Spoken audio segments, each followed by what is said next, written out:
Hello and welcome to Telesur English. I am Estefania Bravo and this is Interviews from Quito, the program where we explore some of the biggest challenges facing the country and the region.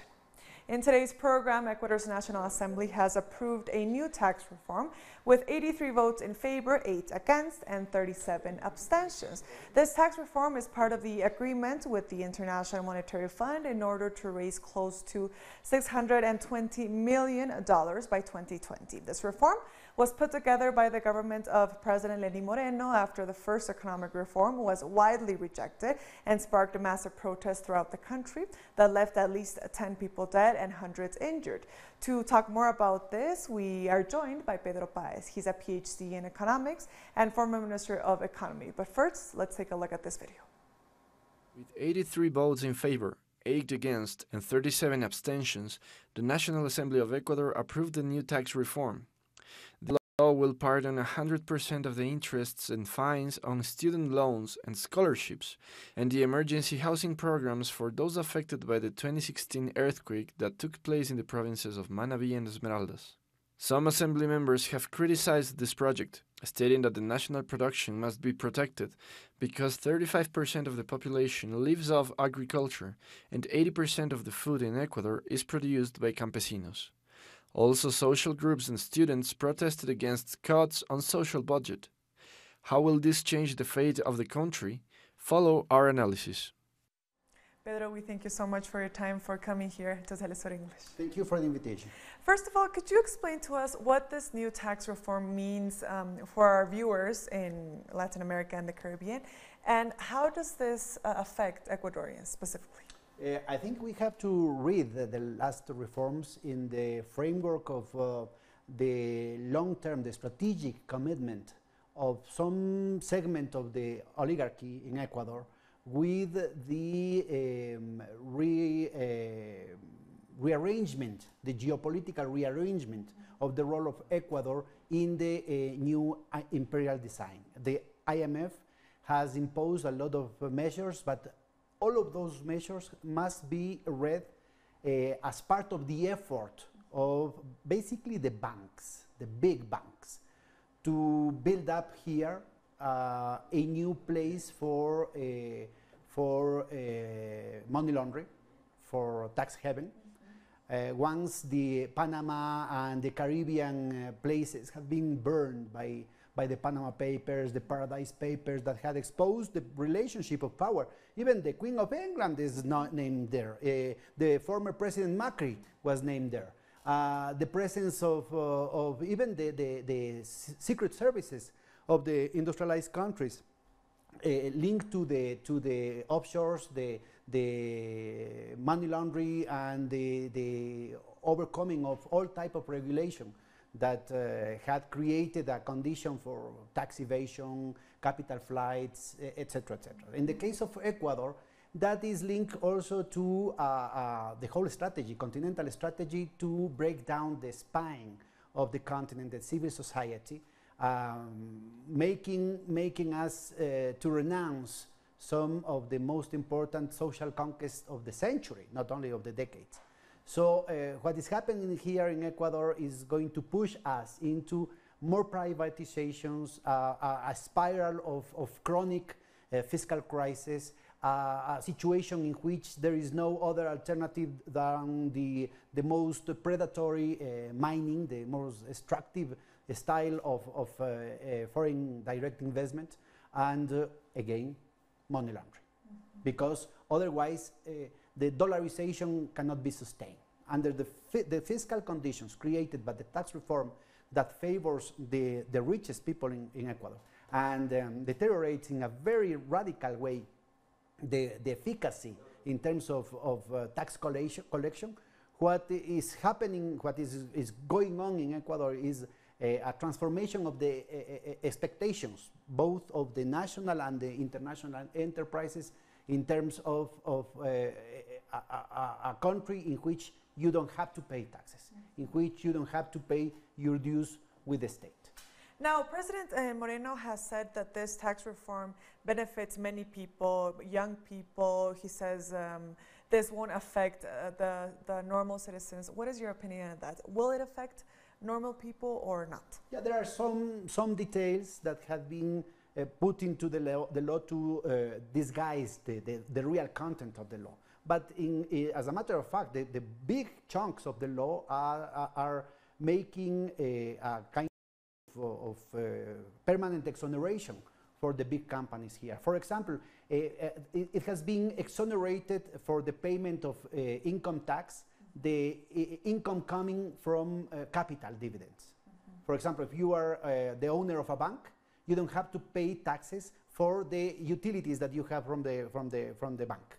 It created, together with the previous urgent law in 1.5 years ago, the so-called Trolley 3, the omnibus law that is forbidden by the Constitution to be sent to the Parliament in those conditions.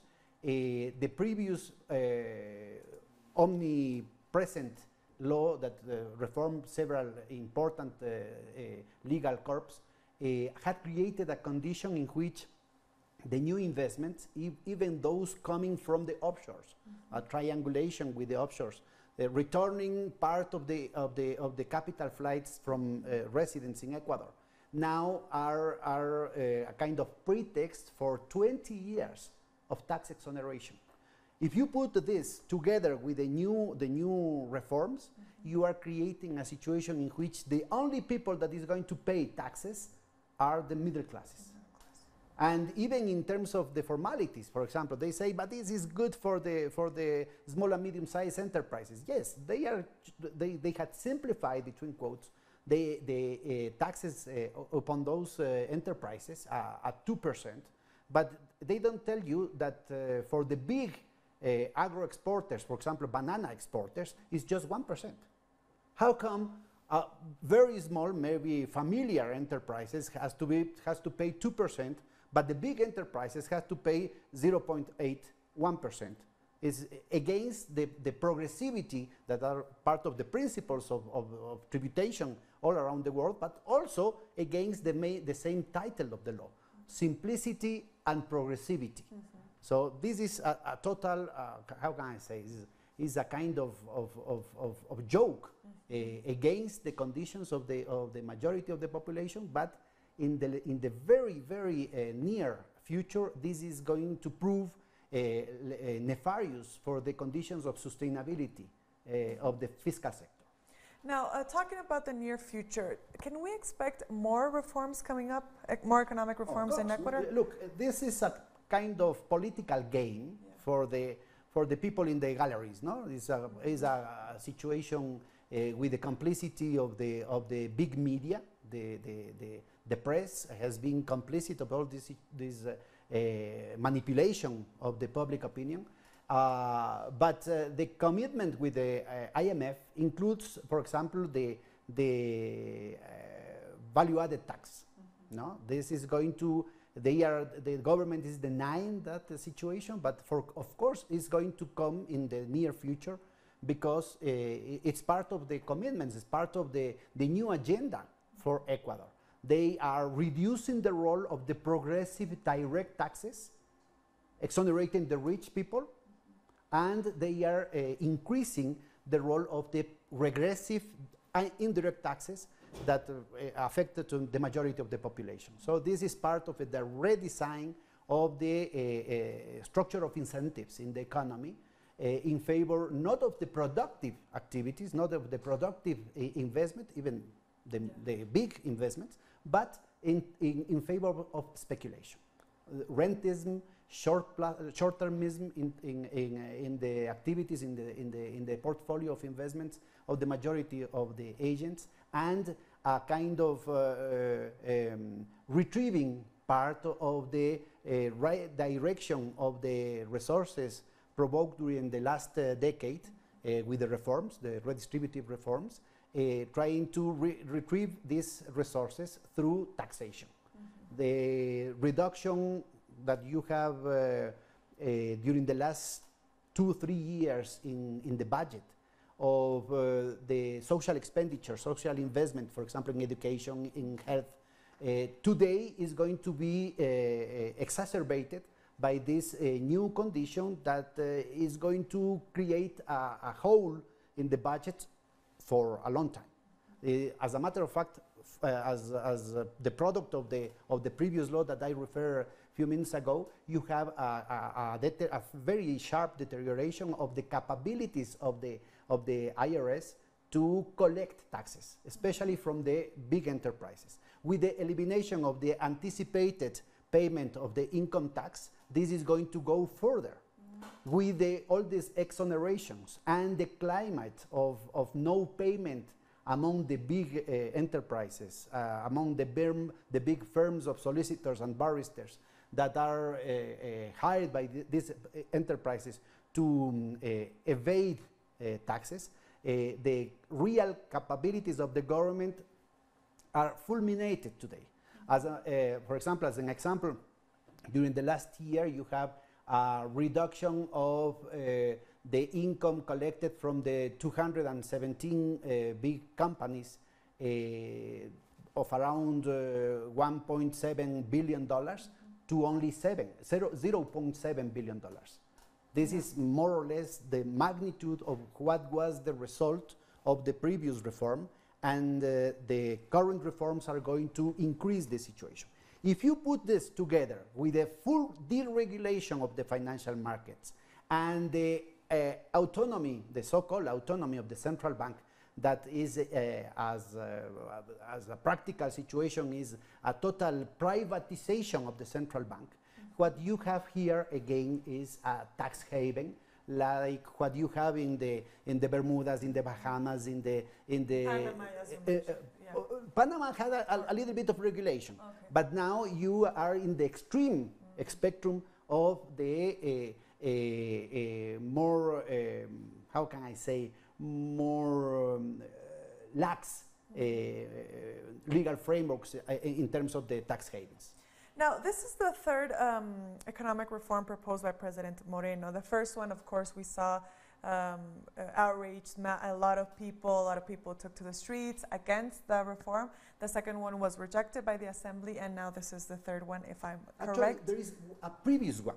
Okay, so this is the fourth. That delivered the electronic currency that was a kind of public service without profits, and delivered to the cartel of the banks. Okay. So right now, the whole country had one unique possibility to transactions, to any kind of liquidity instruments, and of course loans through the private banks, in a situation in which you have something unusual in any other country, even in among the tax havens. That in the case of Ecuador, the biggest bank has the ownership of three other smaller and medium-sized banks, but also of the most important credit card that operates like a bank, for example, with loans of 60 months. This is not a credit card. Yes. So you have a semi-monopolization of the financial markets in an environment of full deregulation, an environment of a tax haven that, of course, is the ideal situation for the Colombian mafias related to drug trafficking. No? Now, Ecuador is in danger not only of a situation of unsustainability of the economic stability and even the scheme of dollarization, but also is jeopardizing the civil and the political stability due to this nefarious dark interest that are going to profit out of this type of reforms. Now, do you think Ecuador will be able to sustain dollarization? That's part of the interrogation now, because the government say, for example, the government say there is no dollars. What will happen with the people? With what will happen? It's very serious. Yeah. Very serious, because the same interest, the same monopolic interests, internal and externals, that profit out of the neoliberal policies during the previous 30 years. The same interest that profited out of the deregulation after the structural reforms imposed by the World Bank and the IMF after 1994, and that provoked the banking crisis in 98 to 2000 that expelled 2 or 3 million people, Ecuadorians out of a 12 million population. The same people that provoked the crisis, that profited out of the crisis, that provoked the dollarization with the mutilation of the monetary sovereignty of the country now, and had profited out of it, now are provoking the explosion of dollarization. That is very irresponsible. Of course that this is preventable. If you have an open and rigorous discussion about which are the results of this type of reforms, it is very clear that there is no way to prove that this is going to solve the problems that the same government is saying we have. For example, they say we lack dollars, for example, in terms of the balance of payments. We have, paradoxically, the balance of payments of the private sector has a whole of 1/4 of the GDP of Ecuador. This hole is filled by the corrupt, hypertrophiated, rentist, how can I say, parasitarian public sector. The public sector balance of payments fill the hole provoked by the private sector. And what is the response for what is the remedy to solve the situation? To open more imports, to allow and to facilitate the capital flights. Of course that this is going to worsen the situation. And remember, in the case of dollarization, we don't have the same type of vulnerabilities that any other small open economy had in terms of export of the multipliers, the reduction of the dynamic of investment, of local investment, local job generation. But also we have a problem that in other countries, for example, when we have the sucre, the dollars flight, because you have to pay imports, you have to have some remittances outside. But the local currency are still circulating in order to provoke transactions, in order to lubricate the economy. Now, physically, every bill, every coin is leaving the Ecuador. You can coincide with me that the bills and the notes are flying some pockets more rapidly than the other ones, no? And of course, the most vulnerable segments are, for example, the rural areas, the provinces, or the popular neighborhoods, rather than the financial districts, for example, no? So that is going to provoke a kind of a strangulation of the liquidity, and this is happening right now. We have already 3 current years in which we are fighting inflation rates with negative signs. Of course, for the oligopolies, both for local production, that is the minority, and from the imports, the oligopolies that control the imports, the prices are always getting up, provoking a structure of prices, a structure of costs, almost impossible with dollarization. Ecuador has to compete with Venezuela, with Colombia, with Peru, that in 5 minutes could devaluate in 20%, in 45%. And with the rigidity of the exchange rate in the case of Ecuador, that makes impossible both for the big firms, but majority of the small firms are broken now because of this situation. Yeah, and at the same time, the costs are going up and the final price of their products are going down, even in negative terms. So that situation had define dynamics of the market, very, very serious for the labor market. You have very small chances to get unemployment or to succeed with small enterprises, because the market is so concentrated, and the response in terms of what the economists used to call debt deflation. You have to acquire debt in order to finish the month. And you have to acquire another debt to pay the former debt. One credit vicious cycle. That is a very vicious cycle that is creating a depression. Yeah. And you have a kind of heterogeneous structure here, in which you still have, for example, in terms of the real estate, in terms of finance, the banks, with 3 years of recession and with this depression of the majority of the economy, the banks had achieved the highest profits in years, in the whole history. $500 million of profits so far.